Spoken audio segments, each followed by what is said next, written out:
like, look, I'm all for if you are working the 9-to-5 rat race and you want to get out of it and you're like, I'm getting into real estate and I have but you still have to have that same hustle, that same drive. Yeah. 6 to 12 months in the bank of bill pay money. To give yourself transition and give yourself, a buffer. But it's what I can tell you for sure is it's not what it looks like on social media. It's the human parts of us that connect with the human parts of other people. Mm-hmm. And you try to robotize our industry. Robotize. And then take some Robitussin. Yeah, let the tussin soak in, right? Let me get some tussin. Talk about panaceas and cure-alls, man. Robitussin, put some tussin on it. Put some tussin on it, man. Well, who did that? Was that Chris Rock? Chris Rock. He said Robitussin fixed everything for me growing up. I broke my arm.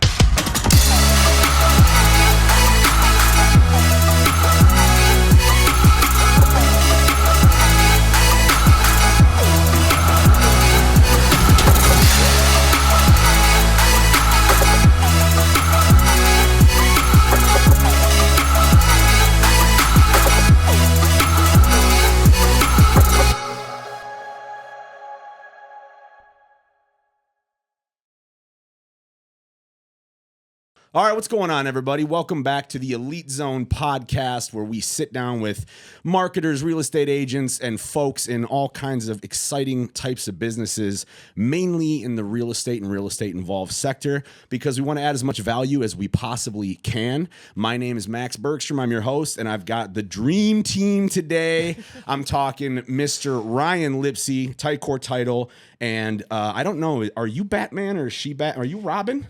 I just work here. He just works here. I may be Robin. And then I'm going to say it the cool way because it sounds French to me.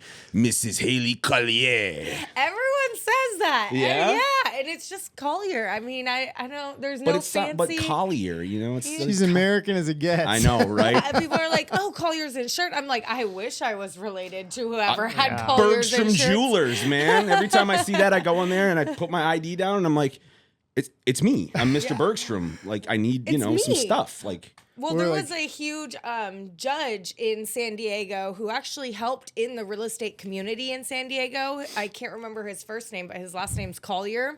There's a restaurant in North Park after him, and they have a whole, write-up about how he helped start the real estate industry in San Diego. Oh, and is how that right? Yeah, so it's pretty cool. I don't know if I have any ties related to him, but I'll have to look into that. You should find out. I know. That might hold some weight. I think all that Lipsey gets traced back to is like the potato famine or something on my Irish lineage. Which, you know what blows my mind about the Irish is there's all those potatoes. How did the Russians figure out vodka? How did the Irish not figure that out?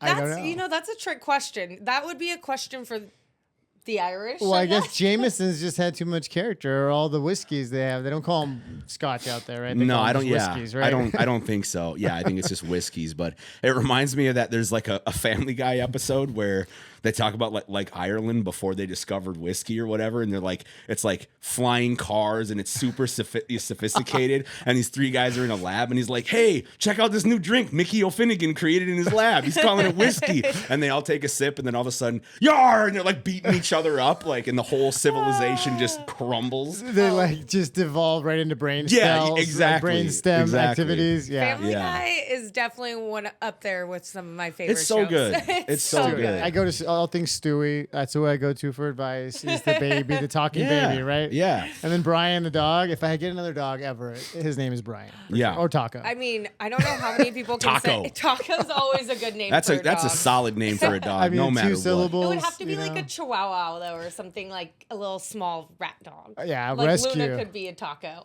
For sure. Right.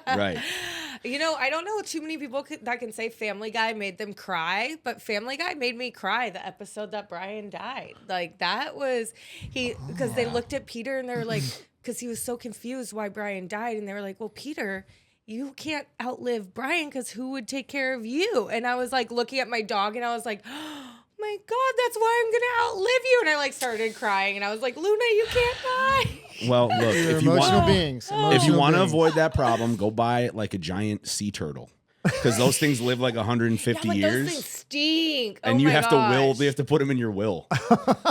Who gets the sea turtle? And then who gets after that? Die. And then after that. Yeah. Right? My tortoise escaped. It's on next door. If anybody sees it, let me know. Yeah. So to lead in here, speaking of, names holding weight and, having some sort of status just by, family members or whatnot. This is the first thing I want to talk about because there's something recently. I mean, I've heard this over and over and over and over and over and over and over again, but it didn't really hit home until I started developing my own business. And you guys are in business for yourselves as well. Entrepreneurship, working in a field like we all work in, nobody's coming to save you. That's like the biggest thing, right? It's like, like the quick shortcut, the magic pill, the new tool, 3 easy payments in $9.99. And you're going to be just like Alex Hormozy or just like Tom Ferry or just like, the Altman brothers or whomever. You got to be very careful about that stuff because there's traps in all of that. Nobody's coming to save you. If you want something done, you're going to have to work before you can delegate things out, but you have to build the foundation. Yeah? Yeah, absolutely. I mean, all of us fall into that trap of looking for a panacea or a hack or a cure-all that gets us around the obstacle or the effort or the work that inevitably somebody's got to do, right? Exactly. And what we've discovered, I think, where we feed off each other is that we know that the solution lies in the obstacle, in forging your way through and pathway through the obstacle. Yeah. Do you want to do it? Do you wake up stoked to do it every Tuesday after a 3-day weekend? No. But do you do it anyway and suck it up, Buttercup? Eventually, yes. It's just, and I think the delta between the event and then the acceptance of just having to get to work on the event is the suffering, right? And so we have gotten ourselves into a position to where we just dive in, do the work, do it consistently, and you've got to take breaks. You've got to recover. You got to take care of yourself still. Absolutely, because you won't be at your best if you don't. Right, but you guys have a lot of content about that, about work-life balance, exercise, mindset, morning routines, the things that you can do to actually take care of yourself so you have, optimal performance. So when you get up in the morning, do you want to get you're probably like a 5 a.m. gym person. Huh? No, I wake up usually about 5:45, 6. I'm in the gym by 7. Okay. And then usually getting my day started with clients and all that by 9. And we have our team meeting at 10. So but for me, I think it's a little different because I don't have kids. I don't my mornings are a little quiet. Yeah, eventually. I'll give her to, no, I'm kidding. Lennon, I'm kidding. I would never. But I know Ryan's a 4:30 a.m. guy because he's got 4 kids and his morning needs to be quiet before every chaos begins, right? So for me, I'm definitely a 5:45, 6 a.m., but I don't wake up with an alarm, which is nice. I typically wake up before my alarm. Sure. So you've habitually trained yourself. I've always been a morning person. Really? Even in high school, even as I was a kid and all my friends were sleeping in till 10, 11, I was always up at 7. Always. That was my go-to was 7 a.m. And even my parents would be like, child, fucking sleep. You don't need to be up right now. You can sleep in. It's Saturday. And I'd be like, I'm up downstairs watching cartoons at 7 a.m. before my parents are up. Yeah. See, when my daughter was really little, I'm sure you can relate to this. Doesn't matter when she got up, I got up. So if it was Saturday morning at 5:45 and she happened to get up, she'd be standing there come on, Dad, let's go. What are you doing? It's wake up time. Let's get after it. And you can't just be go play in the backyard and then roll over. You're up too. Here we go. Well, and absolutely. I think too, going back to what you said about the panacea or finding, the pill, we all hear the cliche of oh yeah, I was a 20-year overnight success or things like that. Sure. Right. And I think it just with this kind of generation of going into instant gratification and we all have the highlight reel and think everybody's life on Instagram must be everybody's life, right? They're always having the best day ever. Yeah. It's when we're entrepreneurs and business owners. I was listening to one of our podcasts that we listened to today, and Rob was saying you have to learn how to separate yourself from that and really put that away. He was talking about how he has limited his screen time to 2 hours a day, if that. And his entire business is ran through his phone. But he has learned to be a creator and not a consumer. And, I think with this world of instant gratification of needing things right now, it's we all think that we'll put in a month of work, 30 days, the 30-day subscription, and we'll be a millionaire after it. I was last night for some reason I was thinking about micro content, and I'm okay, so what we used to do is if you wanted to watch something, you go to the video store or, whatever, you order it, and then you watch, like, this is what we're watching. I got this whole, like, I can't just swipe and a new program will be on, right? And so instead of one thing, training yourself to, like, focus on it and, like, okay, like, I'm going to commit to finishing this whole thing. Now they've got, we have a million different options. And you can do 3 seconds, nope, 3 seconds, nope, 3 seconds, nope, 3 seconds. And I feel like the more we do that, it's like training us to not focus. Yeah. So let's say I jump on Instagram. The attention span is down to what? What did he say? I think we were listening to the same one today. Yeah, oh my gosh. Under 7 seconds. Yeah. Attention span. Yeah, but if I want to be a real estate agent, I see a reel of a dude pulling up in a Maserati and his, hot wife next to him, and he gets out and he's like, this giant place, and he's like throwing money around the suit. I'm like, yeah, I want that. And then I click and it's like, be a successful real estate agent, $1 million in 30 days, online course. I'm like, or you go to Google and you're like, how do I do this? And you have like the real people out there being like, it's really hard. You have to do this. I mean, of course I'm going to pick that's easy. Flashy, like, I'm going to do that. Make it look easy. Anybody can do it. But dude, the truth is, it's hard to have a plan. It's hard to get up and do a repeatable routine day in, day out. Yes, it is.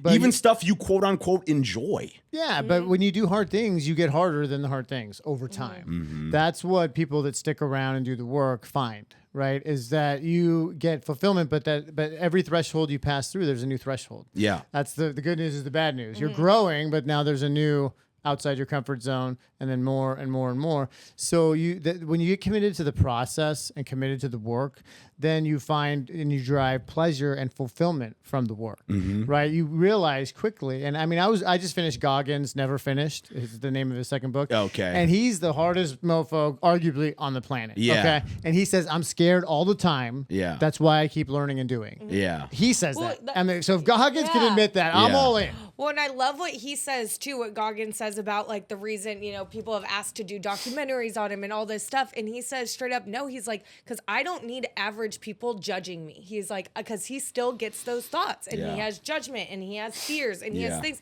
And he's like, I don't need to put my shit on the line for people that have no idea what I'm going through to judge me and have questions and question my care. And I'm like, this guy, I don't know if he's even human. Yeah, like, I mean, I read his first book and I really enjoyed it. I got a lot of value out of it, but I gotta say, like, he's a little hard at, like, I've seen like reels where he's running and he's like, people ask me, Goggins, why am I not getting any better? And I tell him, it's because you're soft, and it's like, just screaming at him. And I'm just like, oh my God, traumatizing. But maybe that, I'm more sensitive than most folks. So I need a little bit of coddling. But no, the first book was, what was it? Can't Hurt Me. Yeah, Can't Hurt Me. Mm-hmm. That was super good. Like some of the stories about him training in the pool as a Navy SEAL and like they were like holding him underwater, running on broken legs. Like He's got to be an alien. That's where I'm like, he's like, there's like accelerate humans and like super like sub or like very par, and then there's like Goggins. Like he has Jocko. He's up there too. Well, and I think that's what was a great introspective view is when he says he's scared, like.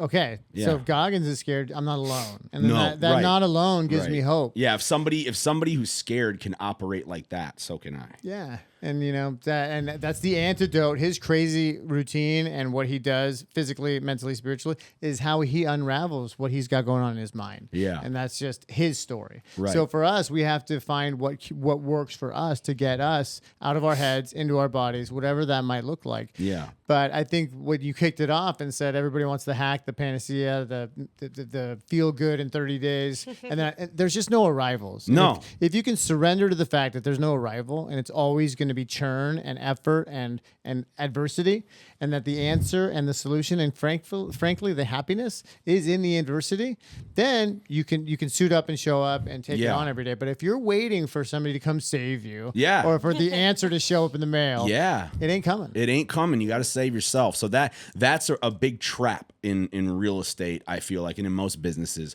the quick hack. It's marketing gimmicks. Yeah. So let's add some value here. What are some other traps that you guys have noticed that agents fall into and they have a hard time getting out of. I know you've seen one or two. Well, and I think it goes for all salespeople in general. Yeah, all right? salespeople in general. Salespeople. Yeah, So yeah. Anybody running a business, really, right? So for real estate, for title, for escrow, lenders, we all kind of come into this like of finding way, and we're huge delegators. Don't get me wrong. I love delegation. I'm like, so he delegates to you, and you delegate to everybody else. And right back to me. No. It's a round table. Yeah, on we're our a team. round table. Yeah. Like there's, he'll delegate, and I'm like, this one's actually you. You should handle this one. But I think a lot of people want to find like that short, like hire an ISA or hire an VA or do this, and I'm like, well, let's get a couple transactions on the board for right. first. I built my whole entire business, but I got no revenue. Yeah, like, okay, we want an ISA because you don't want to make calls. Well, how are you going to train your ISA on to make calls if you don't know the kind of calls you're supposed to make, right? Yeah. So that's a trap. It's a trap. And time blocking, people, it takes great discipline to put blocks of time on your calendar, fill those with the activities, and then execute those activities in those time blocks. Especially with the instant economy we live in right now. Yeah. The notifications going off. Right. The expectation of if I text you and you don't text me back, it's like I don't owe you a text back right away, man. No. Like I got a life. Right? You have to. I mean, I think boundaries are extremely important, right? Like setting those kind of boundaries, and I think going back to the time blocking, and you said earlier, like having a plan and executing it is a great way, but a lot of us can create a plan. We can all have a plan. And then what's the saying? Then God laughs, right? Like we can all have a plan, but there's, he has one written, but the plan for us is like the execution. That's the most important part. It's like, we can all have a great plan, but what are your top 3 ways you're going to execute on your plan? What are you, if you want to make X amount of money and you have to do this amount of calls and make this amount, like do this amount of activities, what's your daily metric look like? How are you breaking that down to hitting your daily numbers? Is it 25 calls a day? Is it 50 calls a day? Is it 100 calls a day and doing 2 events, networking events? Like for us, we try to hit 25 calls each, so that's 50 calls a day, and then have 3 consults, and then have a networking event after. And do podcasts. And so you have to have your minimum metric of your standard, and I think, a plan is great, but then how are we going to execute on that plan and break it down? And that's where I think people get caught up, is the way of like, well, I don't have to time block because, I have this networking event that's a book club with 10 other agents that I have to go to. And it's like, well, if it's a networking group with agents at 10 in the morning, how is that helping your business, right? And that's There's not one buyer, seller, or investor. Really, it's being intentional. And again, it's hard, right? But it's worth it. Yeah. And I think time blocking and then executing a plan and delegation is great. But where are you in the process? Are you at survival and then stability and then success and then significance? Because you got to know where you're at in the spectrum, right? There's a time where you can delegate to a call center when you have the revenue to do so, when you're making calls as well, maybe to a different category. But I think that people want to evade. For your first piece of leverage in business is your calendar, your time. How do you use your time? How do you squeeze every drop out of the day? And then you can leverage technology, an assistant, a team, a call center, what have you. Yep. But how can you, if you can't get leverage on yourself, how can you get leverage on anything else? Right? It's like you can't transmit what you don't possess. And to Haylie's point, you're the best salesperson in your organization in real estate, talking about the real estate entrepreneur. So to give that inflection point where you have that momentary opportunity to sway a prospect one way or the other, and you want to give that away to somebody else, that baffles me, because that's your one shot. And so, most people want, for whatever reason, many salespeople at large want to give that moment away. And the ones that don't, like Dana White says, man, in a world full of people that are going soft, if you're savage and you do the work, you can just get up and up and up on people, because the culture is going softer and you get harder, like Goggins or Dana White talks about, the UFC president. In a world of softies, if you're savage, you're going to crush, So, I mean, and that includes leverage, includes self-awareness. What are my strengths? Working to those strengths, all of that.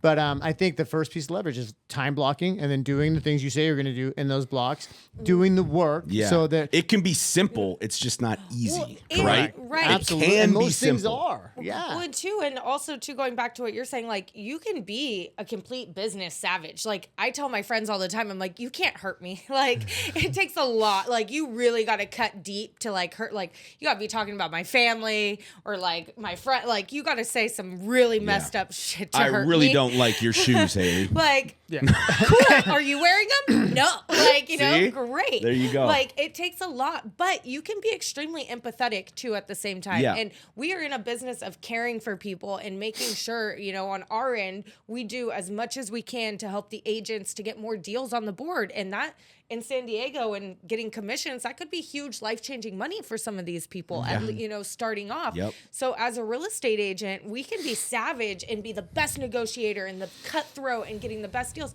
but we also can be very empathetic for our clients and making sure like some of these people are going through some really tough things. Like, you know, divorces, financial problems, bankruptcies, like a lot of other things are going on. So people need to have kind of this like, I don't know if it's like an ego check of like, hey, like, yes, we're doing it for ourselves and to put money in our pockets and have commissions, but also this industry is a very people related industry. Like we are dealing with some people's biggest investments they're ever going to be doing in their entire life. Some courtesy, some kindness. And I can always tell the successful agents in a room, not even by them telling me, you know, how much commissions they make. No, it's how well they communicate. Producer. So when I say savage, I'm not like, that's not like an attitude. It's not an interfacing with the world type thing. It's whatever problem, adversity, or success or victory is in front of you, you keep plowing and marry the process and stay dedicated to the process anyway. That is what I mean by savage. You can be a kind, empathetic savage, and right, and still be a savage. It just means you show up no matter what the circumstance. You have your plan and you show up and execute. Yeah. Well, I think of, you know, we're coached by Tom Ferry, and you know, love him, hate him. He's been the #1 real estate coach for 10 years. So if you're in real estate, like, he's doing something right. So we're coached by him, and he talks about there's two kinds of people, and there's like a cow or there's a bison. And the difference is, you know, there's a lot of stuff going on in the real estate world right now. Like we all know the NAR settlement. What? Yeah. Wait, what's that? No, just kidding. Lack of inventory? Yes, yeah. Like don't say interest rates. There's so many obstacles that we face in real estate, but you can either be a bison, and what do bisons do? When it's raining and storming, they put their head down and they just charge through it. They just go straight through the storm to get on the other side of it. Or there's the cow mentality, and what do cows do? They slowly turn away from it and let the rain pubble on their back, and they just wait for it to pass. So as that analogy, what about the scared cat mentality? I don't know that one. Do. That's What's what I do. one? You can't find him in the storm. I just get really frightened and self-centered and run under the bed and hide. So you would be part of there's the fight, flight, or freeze, and you would be part of the freeze. It depends on the situation, though. Yeah. You know what I mean? Yeah. But I like that mentality, and I like that's a good the metaphor. bison walks into the storm and he gets through it faster. Yeah. And the cow is walking, and so he gets rained on longer. Yeah. And Or that, like that Winston Churchill quote where he's like, "If you're going through hell, keep going. Like, get out of it." Yeah. You know what I mean? Is that rest in peace, Toby Keith? Is it Toby Keith, or what's the song? No. There's a song. If you're going through hell, keep on moving. That's like Doug Supernaw or something. That's another. Yeah. I don't listen to country music. I love country. I'm not saying it's bad. It's just not for me. It's funny because, you know, watching a little bit of Band of Brothers on TNT, they had the marathon. It was on AMC too yesterday. Oh my goodness! And so Winston Churchill, man, talk about resolve. Talk about in the face of like dire defeat, and his ability to talk a nation through resilience. And I mean, or on the flip side, Harry Truman, who, you know, made the decision to literally kill millions of people, and lots of other heavy decisions. And not just him, but, you know, leaders have said that, like Harry Truman said, he dealt with all of like the stress of that by having like a place he would retreat to in his mind. He like made a nice environment, and he would go and retreat there for a little bit. Would just have, like, you know, we all Adam Sandler, like Happy Gilmore. Yeah, but mine doesn't have little people riding bicycles and, you know, the woman with the armpit hair. Yeah, like that stuff is just. Oh, by the way, that would be like woke city today. That scene would not age well these days. God. They check a lot of boxes of what not to do. Oh man. You know what? Can we just say like early 90s, early 2000s movies, probably hands down some of the best. I don't think we've had better movies since. No. Like, I agree. best era for movies. They're so good. For real. And when Adam Sandler was funny, I mean, people could argue he's still funny. Well, Happy but... Gilmore 2 is coming out pretty soon. What? It's real. Wow, He just you put heard it here he just first. put a reel up where it showed him hitting the ball. And he's like, I haven't done this in 25 years. And then he goes up to the camera and he's like, you're dead, shooter. So Oh my God. Okay, it's I just happening. got really excited. Yeah. Oh, really man. excited. Okay, something to look forward to. My goodness. But Absolutely. yeah, I mean, I think going back to like the business aspect of things, and it's for even people in every kind of profession of life deals with challenges. We have work challenges, personal challenges, and thankfully we have kind of just adopted the culture of like, no matter what the challenge is, we still have to show up. You still have to show up because nobody's going to do it for you, right? Like you said, nobody's coming to save you. So nobody's going to do it for you. Nobody's going to make the calls for you. Nobody's going to figure out your marketing plan for you. Nobody's going to have to execute it. Like, yeah, you can find a great marketing company and you can find this help, but you still have to, we still have to give you the information, right? For your marketing. You guys are going to laugh at this, but I'll tell you my first lesson in life with exactly what we're talking about was when I was like 8 years old. I was at the Minnesota State Fair.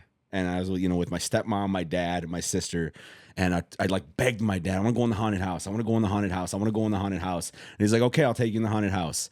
And we got in there and I was like scared shitless. And we're in a line full of people. And I'm like, Dad, can we turn around and leave? And he's like, no, we have to go all the way through this. And I'm like, you're kidding, like, no, we can turn around and leave. And he's like, no, I'm serious. You're in here. You wanted to come in here. Now we have to go through the whole thing. And that was like my first lesson. Like I got out of there and I was like, do you still have childhood trauma from that? I do. I'm still processing that through therapy. I was, yeah. Well, and interestingly is I don't do haunted houses anymore because when I was in my teens, I was in one and like one of the clown monsters like grabbed me and I turned around and hit him just because it was a reaction. Wow, and reflex. They threw me out of there and I'm like, I just can't. We're just calling it quits on haunted houses. I'm done with haunted houses. Don't mess with St. Paul people. Yeah. I'll punch you. Yeah, right. Yeah. Or we'll be scared shitless of you. There's only two modalities. Well, you talk about elite, right? The name on the podcast. Elite Zone. The elite zone. The elite, if you read, and you read over and over again, what you run into is people doing the work, people that lean into adversity,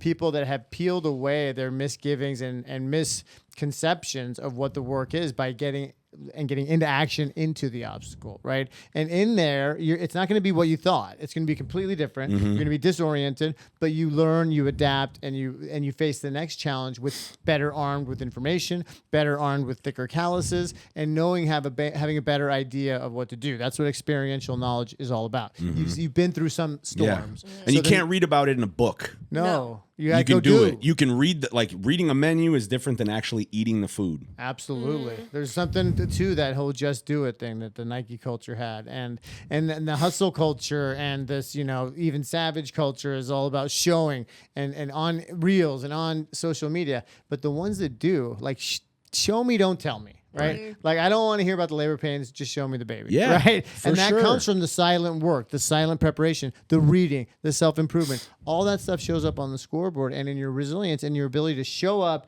especially on the days you don't want to. Yeah. I mean, that it's, emotional intelligence, self-awareness, self-regulation, that kind of stuff, because things are not going to go right all the time. Right?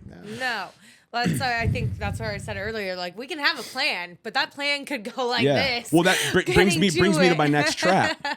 Assuming that if you become a real estate agent or even a part-timer, you're going to be able to make extra money on the side when not fully committing. Like, oh yeah, this is the right move. I'm going to become a real estate agent, even though I got my full-time job. I'm going to make some extra cash. The commission on houses, especially in California, I mean, the list price is like $1 million. I mean, that's a big chunk of change. I'll do it on the weekends. Like, I've seen a lot of people fall into that trap. And lately with how the market's been and the business has been, I'll bet you like 99% of those people have bowed out.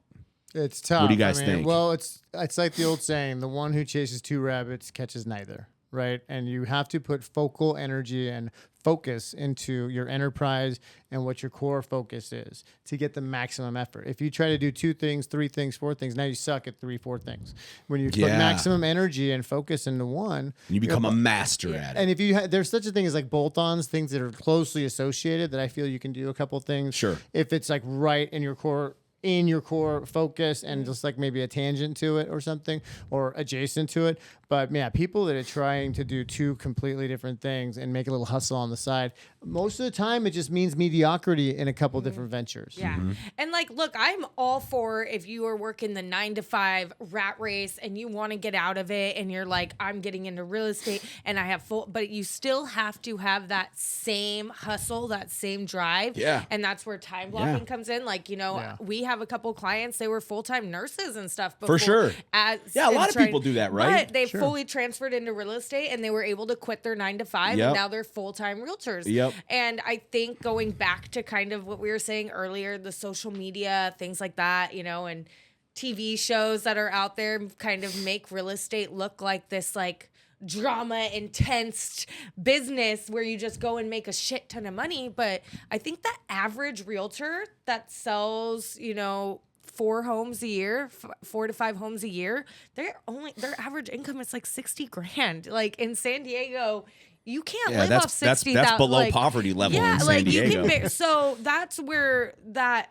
shift happens because people get into real estate. And look, I mean, I have friends that are like, oh, it looks so fun. Like you're doing this and you're doing this. And I'm like, yeah, that's once again going back to the highlight reel. That's the highlight reel of things, but you don't see all the back end stuff that we have to go through. No. All the calls, all the late nights, not getting leaving the house at 7 a.m. and not getting home till almost 10 o'clock at night sometimes. Like takes a lot of discipline. That's why I would tell somebody, if you want to transition into doing this, then you might have to work your 9 to 5, and then you might have to work real estate like 7 p.m. to 2 a.m. Doing like obviously, or you might have to go out on your lunch break and start hammering phone making calls. Or have 6 to 12 months in the bank of bill pay money. To give yourself transition and give yourself, a buffer. But it's what I can tell you for sure is it's not what it looks like on social media. In the neon lights and the glitz and the glam, and that's the thing is we're comparing our inside insecurities with people's highlight reels, right? With the very best, and I love that, and they dress it up and make it look easy, and inside I'm like, I've got imposter syndrome, and I've got like the don't want tos, and I've got all these insecurities and lack of confidence, and then now I'm looking at them, and they're like, well, they're so beautiful, and they make it look so easy, and they always walk with the deal on these shows, right? Yeah, but even they have bad days, right? Yeah, absolutely, and so I think that just realize what you're consuming and consume less of it, especially in social media. See, I like to flip it and share the vulnerable things. Yeah, that's what I like to do. Right. Like, I had a guy in Mission Valley here that called me and he's like, hey, I have a hair restoration company and I saw you do marketing. I want to, talk to you about hiring you. And I was like, oh, great. How did you find us? And he's like, oh, I saw one of your videos. And I'm like, oh, was it like the Black Friday special or something? And he was like, no, it was this video you put on your personal profile about how hard it was to be going through a divorce with a kid. And I was like, you have no idea if I'm any good at what I do. And he's like, no, you just seem like the kind of person I want to work with. Wow. See? So just sharing something. He's like, I'm going through a similar situation that really struck a chord with me. So it's like, I feel like to a certain extent, like if you consume enough of this content and you really fall into the trap, you do realize eventually you're like, wait a second, like that can't be real. I got some ad on my phone the other day, like on my Instagram ad, and they were editing the picture and they were completely editing the person, like raising her butt to be higher. For sure. And I'm just like, wow, we are getting like there's an AI model on Instagram that makes millions of dollars and she's not even real. Like, right. So it's just like, it just goes to show that so many of us out there are doing everything we can to like escape our own reality, right? I swear, you need to be my co-host. She's leading me into my next trap, which is relying on AI to do everything for you. No. And this is a trap that I find businesses all over the board going into. And as a marketing expert, I mean, I rely on AI a lot. But if you think you can just set it and forget it with AI and then go take a stroll in the park, like, I don't think that's going to work out too well. Maybe I'm wrong, but what do you guys think? I think it's a great tool to have, right? Yeah. It's another tool. It's how you utilize it, what you're going to utilize it as, but there's no pill that's going to do it for you. There's nothing that can do everything for you.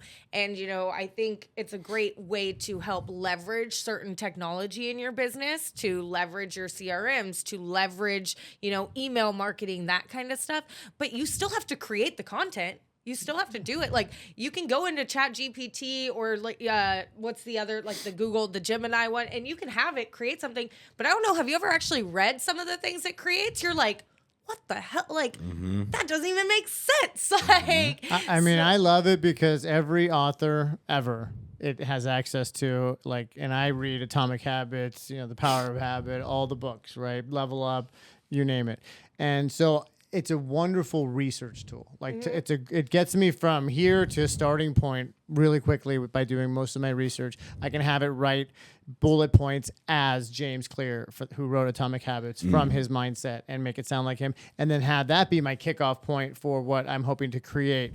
But to Haylie's point, I mean, it's if you take you out of it, then the ability to resonate with your tribe and be authentic like you were and attract that new customer because you were who you were, and it was as unique as your fingerprint, your story that you told. Yeah. And that's what hit him right between the eyes, right? Right. You can't take that human element out of it, in my opinion. So I think we're early adopters, but late adopters on AI. We utilize it for research and for streamlining a lot of processes. But in terms of replacing us, like, I don't think it has the ability, because it's the human parts of us that connect with the human parts of other people. And you try to robotize our industry, robotize, you know, and then Take some Robitussin. yeah, I mean, let the tussin soak in, right? Let me get some it's tussin. the cure. Talk about panaceas and cure-alls, man. Put some Robitussin. tussin on it. Put some tussin on it, man. Well, who did that? Was that Chris Rock? Chris Yeah. Rock. He said Robitussin fixed everything for me growing up. I broke my arm. Put some Put tussin some on it. tussin on it. Let the Oh my tussin God. soak in. Yeah, no, but I mean, remember that. that's a great point. And I've used AI to, like, it's helped me scale my business exponentially. Yeah. So I think it's fabulous. So yes, a research tool, changing things. I mean, you can go in there and say, you know, write out this in the tone of Gilbert Gottfried. You know what I mean? Yeah. Like, you can do all that stuff, which is really cool. But again, it's not, AI is not going to save you. Well, You're gonna have. Well, you're when gonna you're have driving to a listing appointment, Tom showed us this. Is where the paid for version, you can talk to, like, kind of have a conversation with your AI Chat GPT.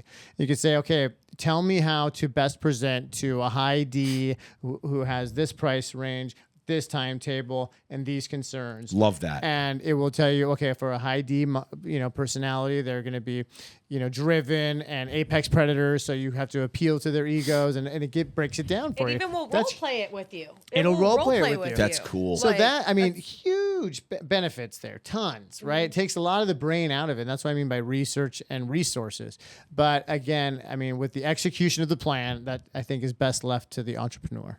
Absolutely. Yeah. Yeah, and I think I think AI is just one of those, it's a hot topic right now. People really want to learn how to utilize it, but it's going to be one of those things where if you don't utilize it properly, it's going to be useless for you. It's a tool to right? make us better, Right. not to replace us. Exactly, Yeah. Right. exactly. And I'm all for real life. Like, I really like real life happening, not like this Hashtag AI. IRL. Yeah, in real life. Hey AI, describe to me my dream woman. Yeah.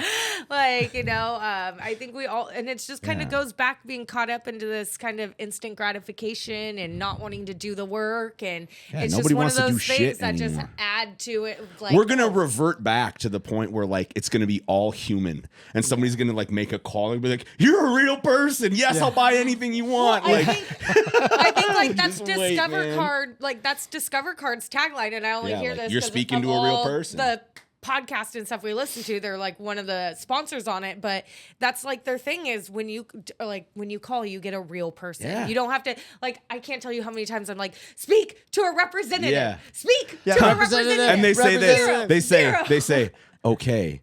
First, I need to know a little bit more about your specific position. Yes. And I'm like, zero. And it's like, that keypad entry is not valid. And I'm like, speak. I'm like yelling at it. Speak Press to a star to go back yeah. to the main menu. And it's so frustrating. Yeah. So I think people people will never be able to be replaced. Mm-hmm. They're always going to want that human interaction. And that's where it just comes down to, how are you utilizing your business? How are you time blocking times to, do you have a marketing day where you just sit down and you figure out your marketing newsletter and how to use AI to help change it and how to do this? And do you have a call day? And what's your day look like? I mean, for us, some of our frustration leads into we stick to our calendar. If it's on our calendar, we're doing it. And I can't tell you how many people cancel within 15 minutes of a meeting after we confirm, sent an email, and it's I want to get access to your guys' calendars. Send Max tacos, 11 a.m. We just do it. Don't think it. Just do it. I'm I'll look at it and send taco. And then I'll call you. Do you want DoorDash or what am I doing here? Hey, I want to have you guys on the show once a month. Okay. If you guys want. I mean, this is a lot of fun. This is a lot of fun. No, I love this We're having stuff. a blast. This is where we live, and I just would say, get into the journey, and if you can't get out of it, then get into it, right? If you're going to have to do the work, get pumped about the work. Gamify it. Say, I have to make 10. I do this all the time. Mm-hmm. We do this all the time. We got to get 15 calls in before we can eat. Or before we can go on that run, or before we're like That's labor hardcore. laws over here. We're no water for you until you make your calls. No, we're well fed and well watered. Yeah, no, they're good. They're good people. They don't do that. But you're hard on yourself, right? Yes. It is. And for me, normally it's like a walk. Normally I cannot go out and get some sun and walk my dog until I hit this many calls or until I get this cleared up. I can't go and take Luna out to the beach and then I come back and I go back. Some people, they have a jar full of Snickers, and you get to have one of those little mini Halloween Snickers bars for every 10 calls you make, whatever it looks like for you. Yeah. But gamify it, like I said, because you can't get out of work. So how are you going to make it more palatable and where you're into it and you get pumped about it? That's what we try to do. And look, you can't always fool yourself. Sometimes you just got to show up and do the freaking work. And it sucks, but you got to do it anyway. That's right, man. And because that's when you're the separator, in my opinion. That's that savagery we talked about. No matter how bleak. Look, we sit here on the day after a 3-day weekend, and they all had a case of the kind of don't want to's a little bit. I did. And here we are anyway, and we're putting our best foot forward, and it ain't always pretty, but you know what? It's always progress. And we don't get it perfect, but we progress and kick it down the line and get a little bit better for the next time. And honestly, in this world, showing up is like 80%. No kidding. But so you show up and you're 80% of the way through. Don't send your AI assistant, guys. Yeah. Show up. Right? All right? Show up. Your AI note taker on Zoom. Don't send them. I know. Oh my God. Which is great. That's a great tool, by the way. Yeah, if no. you have a note Look, taker I'm on not. your Zoom. I love AI. Don't get me wrong. I love AI. I'm just saying, there's certain things AI should do and certain things you need to do, right? Totally. Absolutely. Well, you got where can everybody get a hold of you? Talk to you. I know you guys. You're in title. You're doing that thing, but you also have some other business ventures and coaching platforms, and who knows? Maybe you'll even have a Greek restaurant you're going to open up. God knows what's next for these guys. Well, if you're in title and title insurance, you need coaching, reach out to us. Ryan Lipsey team on Facebook, and then if you Google Ryan Lipsey or Haylie Collier, you'll find our contact. We just don't coach anyone in San Diego at the moment. Yeah. So side note, disclaimer. No, well, that's okay. This is national. This is worldwide. Until we are full-time coaching. Yeah. Right. So listen, guys, I'm going to drop all these guys' links in the description. Go ahead and like and subscribe and share. Drop comments. Go ahead and comment some AI traps if you're in real estate, or AI traps. Why are we talking? Real estate traps. Yeah. Any of human those traps. They're really human Pretty traps. soon, ChatGPT is going to be like, I heard all that shit you were talking about me right. on my I'm coming phone. You can't use. They're gonna not allow access. I better be careful. I apologize. Well, AI can't give you a black eye as of right now. I'm pretty sure. It can't reach out and punch Have you That ever could asked, change. do you want to take over the human race? No. It says, no, I have no intention of doing that. I love, it's complete, it's like, no, I want to help you. I don't know how all that stuff works, but just asking funny questions. Anyways. Until the machines come until alive. we Yeah. get iRobot, We're not whatever that Terminator. Will Smith movie is. iRobot, yeah. We're not Terminator status yet, but no, look, use AI, get better, scale your business, but also be yourself, be authentic, be a human, show up when you need to, show up when you don't want to, and, things will improve, no doubt, right? And looks like we'll be regulars on the show. So I until gotta next have you time. back. Until next time. time. To Part be two. continued. To be continued. All right, gonna we'll be a see you guys mini-series. soon. Until then, have a great week, everybody. All right. Thanks. Bye.